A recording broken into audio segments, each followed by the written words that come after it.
Olá, meus irmãos, bem-vindos ao canal Mistério Palavra do Senhor.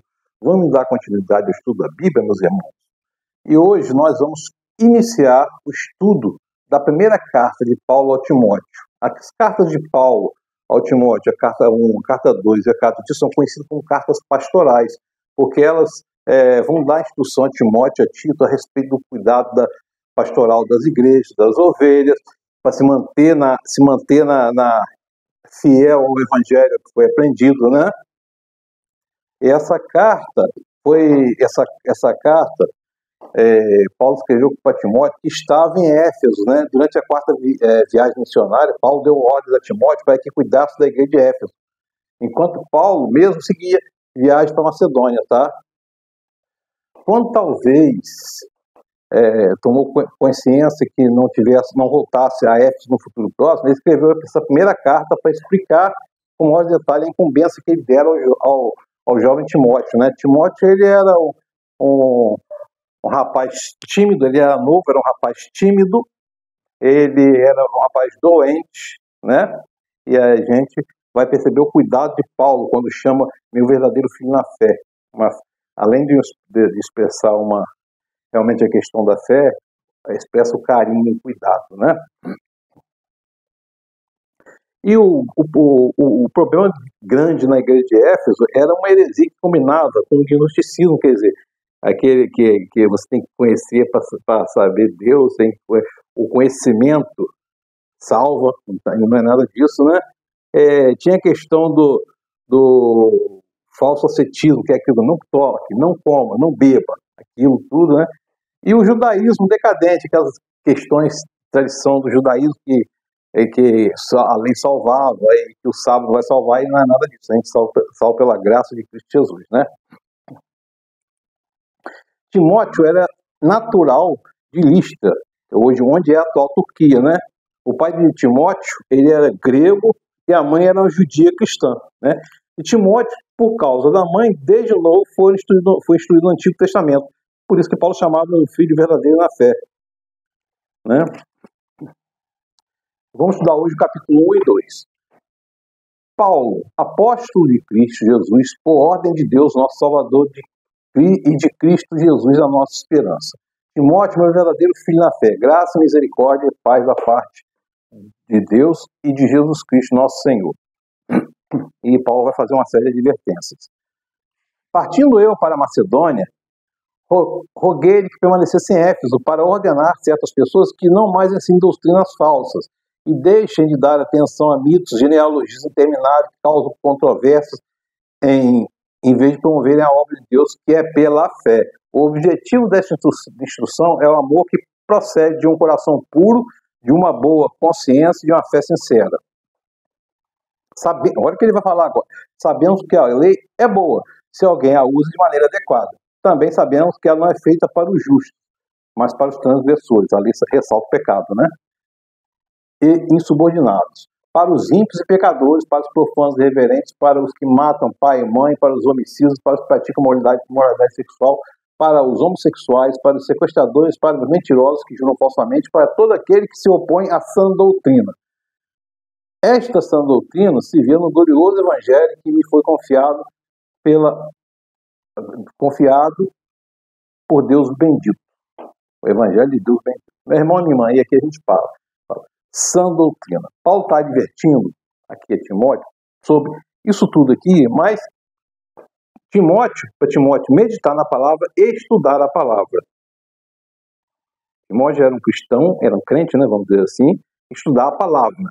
É preciso estudar a palavra para não cair e se manter na sã doutrina. Hoje, meu irmão, isso está muito em voga. Eu sempre falo aqui no meu canal, neste canal aqui, que a gente deve ter a vida direcionada pelo Espírito Santo. Isso tudo se aplica no dia de hoje, mas a gente deve, sobretudo, ter a maturidade na fé, saber que não é pelas obras, mas pela fé, e saber que a gente tem que, para ter maturidade na fé, é preciso não ficar bebendo leitinho, mas se aprofundar na palavra, estudar a palavra. Lá naquela época não tinha Bíblia, tinha alguns rolos da lei, pergaminhos e tudo, mas hoje a gente tem disponível a Bíblia aqui. O cristão ou crente que não lê a Bíblia, Como que vai saber o que Deus quer falar com ele? Tudo que está dito por Deus e dito por Jesus Cristo está na Bíblia. A Bíblia não contém a mensagem, ela é a mensagem, é a revelação de Deus para a humanidade. Aí as pessoas falam, hoje os profetados que tem aí, o profetismo, não tem profecia nenhuma, a profecia está aqui na Bíblia, está toda aqui, na Bíblia aqui. Quer conhecer a profecia? Estuda a profecia que está na Bíblia. Então, crente que não estuda a Bíblia é um crente que vai ficar toda a vida criança e vai ficar sempre, como dito, na superficialidade. Para você conhecer o que Jesus, Deus tem que falar para você, estude a Bíblia. É o que Paulo fala aqui, se manter na sã doutrina. Dou graças a Jesus Cristo, nosso Senhor, ele vai falar isso aqui, nosso Senhor, que me deu força e me considerou fiel, designando para o ministério, a fim de que anteriormente fui blasfemo, perseguidor insolente, mas alcancei misericórdia por ignorância e na minha incredulidade. Contudo, a graça do nosso Senhor transbordou em mim com fé e o amor que estão em Cristo Jesus. Paulo fala da cegueira anterior dele, Paulo fala de como ele era, e Paulo fala que pela misericórdia e pela graça do nosso Senhor e pela fé em Cristo Jesus, ele foi salvo. Paulo também, ele não começou logo, foi lá, se converteu, ficou cego, as portas da Damasco, saíram as escamas dos olhos espirituais de Paulo, saíram as escamas. Paulo não começou a pregar imediatamente. Paulo levou 3 anos na Arábia estudando, e depois levou mais 10 anos lá para frente para começar a estudar, para começar a estudar, para começar a pregar, para falar com consciência. Que você não pode, se você não estudar, você não vai saber o que a Bíblia diz. É o que aconteceu com Paulo. Ele buscou estudar, convertido e buscou estudar, né? Timóteo, meu filho, dou-lhe esta instrução segundo as profecias já proferidas a seu respeito, para que você combata o bom combate, mantendo a fé e a boa consciência, que alguns rejeitaram e por isso não falharam na fé. Meu irmão, minha irmã, a fé não é um sentimento, ela é uma força operosa e ela é um dom dado por Deus. E a gente tem que amadurecer, aprofundar a fé. Paulo está dizendo aqui, se você não mantém a boa consciência, se você não estuda, você vai só alimentar sua fé como? Vou buscando bênção. Não, busca o que te abençoa. Busca o que te abençoa. A bênção vai acabar. O milagre vai acabar um dia. Mas Jesus, Deus permanece com você, o Espírito Santo está sempre com você. Busca o que te abençoa. Não busque o milagre. Busque o Senhor do milagre. E Paulo vai dar instrução acerca da adoração. Antes de tudo, recomendo que se façam súplicas, orações, intercessões e ações de graça por todos os homens, pelos reis, por todos que exercem autoridade, para que tenhamos uma vida tranquila e pacífica, com toda a piedade e dignidade.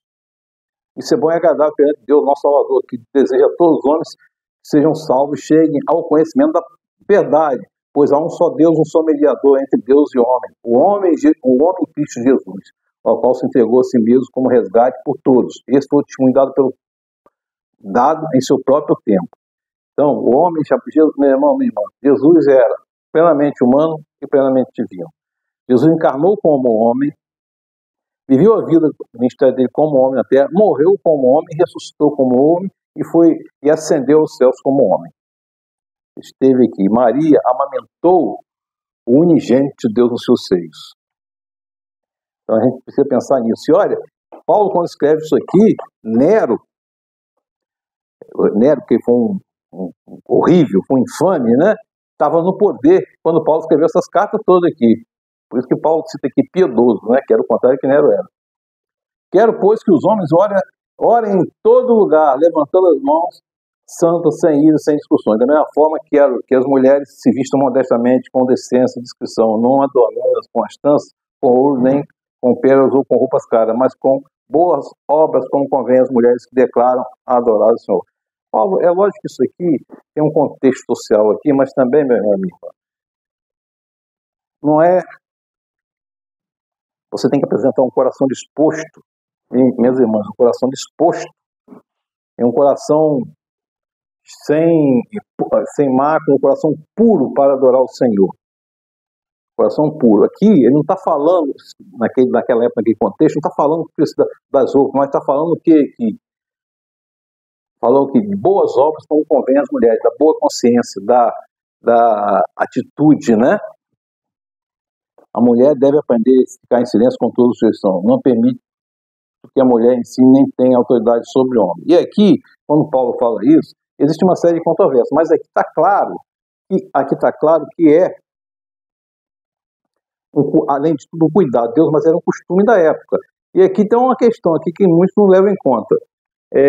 Havia muitas prostitutas. As mulheres, Paulo recomenda que as mulheres tenham que ir de véu, justamente porque as prostitutas raspavam a cabeça. E de véu ninguém ia ver que estava com a cabeça raspada. E também evitar falar na igreja, porque alguém poderia reconhecer a voz daquela prostituta que se converteu. Que a conversão e a graça de Jesus Cristo é disposta para todos nós. Não importa o que você fez, Jesus não está te julgando pelo que você fez ou o que você fez de pior. Jesus quer a sua conversão no seu coração para suscitar em você a fé que salva.